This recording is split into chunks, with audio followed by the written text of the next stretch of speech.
মোর্শেদ কি? মোর্শেদ হচ্ছেন এমন একজন মহামানব যিনি মুরিদকে মঞ্জিলে মকসুদে পৌঁছাইতে সক্ষম। মোর্শেদ হচ্ছেন এমন একজন মহামানব যিনি মুরিদকে আল্লাহকে পাওয়াইতে সক্ষম। মোর্শেদ হচ্ছেন এমন একজন মহামানব যিনি মুরিদকে রাসূলকে পাওয়াইতে সক্ষম। এমন মোর্শেদের কদমে আসার সুযোগ হয়েছে যাকে কিনা আল্লাহ দুনিয়াতে কোন ওলি আল্লাহ কোন নবী রাসূলকে এত উচ্চ র্যাঙ্ক দেন নাই।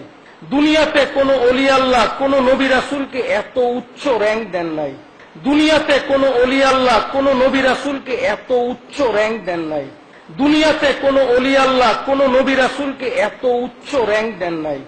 যাকে দিয়েছেন আকাশে পূর্ণিমার চাঁদে দিয়ে এত উচ্চ র্যাঙ্ক দিয়েছেন। আমরা শুধু মোর্শেদ পাই নাই, সর্বোৎকৃষ্ট মোর্শেদ পেয়েছি। সম্মানিত আশিক রাসূলেরা, আপনার আমার মোর্শেদকে দেওয়ানবাগী। বিশ্বাস করেন এই কথা? মনে প্রাণে মানেন এই কথা? তাহলে মনে প্রাণে আজকে থেকে এটা মানেন, কিয়ামত পর্যন্ত আপনার আমার মোর্শেদ থাকবে দেওয়ানবাগী। কিয়ামত পর্যন্ত এই মুহাম্মদ ইসলামের মোর্শেদ থাকবে কে বলেন? কে থাকবে? কে থাকবে? দেওয়ানবাগী। কিয়ামত পর্যন্ত এই মুহাম্মদ ইসলামের মোর্শেদ হবে দেওয়ানবাগী। আমি স্পষ্ট রূপে দেওয়ানবাগীর গোলাম, আমি কুদরতে খোদা বলছি, চিরকাল কিয়ামত পর্যন্ত আপনার আমার মোর্শেদ হবে কে বলেন? কে হবে? দেওয়ানবাগী। যদি আপনারা এইটা মানতে পারেন, যদি এই কথা অন্তরে বসাইতে পারেন, কিয়ামত পর্যন্ত মনে রাখেন ওই মোর্শেদ আপনার কবরে যাবে আর গিয়ে বলবে আমার গোলাম ছিল, একে হাজির করো। ওই মোর্শেদ আপনার কবরে যাবে আর গিয়ে বলবে আমার গোলাম ছিল, একে হাজির করো। ওই মোর্শেদ আপনার কবরে যাবে আর গিয়ে বলবে আমার গোলাম ছিল, একে হাজির করো। সম্মানিত আশিকে রাসূলেরা, মুক্তি দেওয়ার ক্ষমতা আমার নাই। আমি শুধুমাত্র মোর্শেদের কাছে আপনার জন্য সুপারিশ করতে পারি মাত্র। মুক্তিদাতা কে বলেন? দেওয়ানবাগী। ঠিক না? ঠিক না? মুক্তি দেওয়ার ক্ষমতা কার? মুক্তির সুপারিশকারী কে? আল্লাহর কাছে সুপারিশকারী কে? আল্লাহর কাছে সুপারিশকারী কে? আল্লাহর কাছে সুপারিশকারী কে? মনে থাকবে, যদি এই কথা চিরকাল অন্তরে রাখতে পারেন, বেঈমান হবেন না।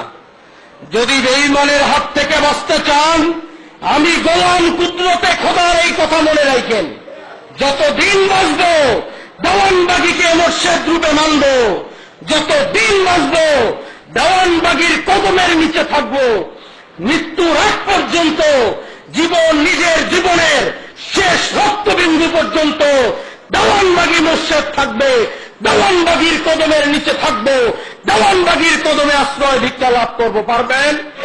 কারা কারা পারবেন? হাত উঠান। আজকে থেকে শপথ করেন, কিয়ামত পর্যন্ত আপনার আমার মোর্শেদ হবে দেওয়ানবাগী। বলেন, কিয়ামত পর্যন্ত আমাদের মোর্শেদ হবে দেওয়ানবাগী। দেওয়ানবাগীর কদমে কিয়ামত পর্যন্ত আশ্রয় চাই।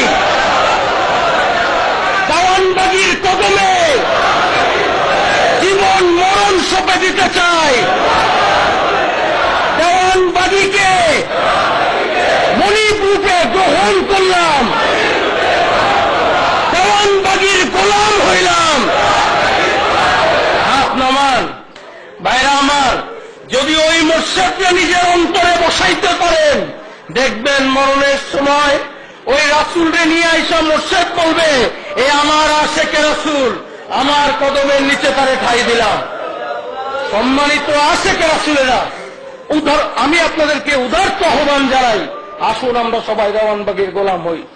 তো বিশ্ব আশিকে রাসূল সম্মেলনে আশিকে রাসূলদের কিন্তু কিছু দায়িত্ব আছে, কিছু নিয়ম কানুন আছে।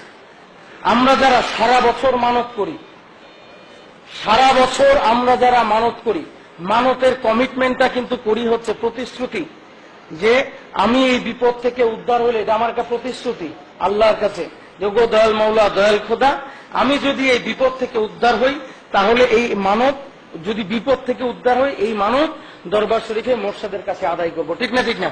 এই মানত দেওয়ার শেষ সময়টা হচ্ছে বিশ্ব আশিক রাসূল সম্মেলন। মানত আদায় করার শেষ সময়টা হচ্ছে বিশ্ব আশিকে রাসূল সম্মেলন।